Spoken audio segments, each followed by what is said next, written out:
கோதுமை மாவில் நல்ல சாஃப்டாக குலாப் ஜாமுன் எப்படி பண்ணுறதுன்னு பார்க்கலாம். இதுக்கு வந்து 1/2 கப் கோதுமை மாவு நல்லா ஸ்பூனில் ப்ரெஸ் பண்ணி டைட்டாக ப்ரெஸ் பண்ணி 1/2 கப் எடுத்திருக்கேன். அதே 1/2 கப் நல்லா டைட்டாக ப்ரெஸ் பண்ணி மில்க் பவுடர் ஆட் பண்ணியிருக்கேன். 1/4 டீஸ்பூன் பேக்கிங் சோடாவும் 2 டீஸ்பூன் கீ ஆட் பண்ணிவிட்டு நல்லா மிக்ஸ் பண்ணிடுறேன்.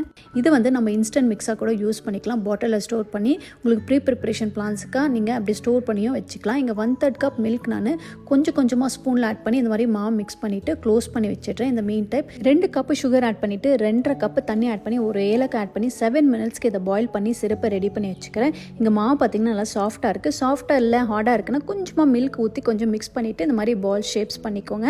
அதுக்கப்புறம் மீடியம் ஹீட்டில் நல்லா ஃப்ரை பண்ணிவிடுங்க. மீடியம் ஹீட்டில் ஃப்ரை பண்ணால் தான் நல்லா சென்டர் இருக்கும், நல்லா ஃபுல்லாக ஃப்ரை ஆகும். ஹாட்டாக இதை வந்துட்டு இமீடியட்டாக சிறப்பில் ஆட் பண்ணிவிடுங்க. ஒரு ஓவர் நைட் வச்சு எடுத்திங்கன்னா சூப்பர் சாஃப்டான குலாப் ஜாமுன் ரெடி ஆகிடும். இது கோதுமை மாவில் செஞ்சுருக்கிறதுனால கொஞ்சம் கோதுமை ஸ்மெல்லும் வரும், அதுவும் நான் உங்களுக்கு சொல்லிடுறேன். ஆனால் நல்லா சாஃப்டாக குலாப் ஜாமுன் சூப்பராக இருக்கும்.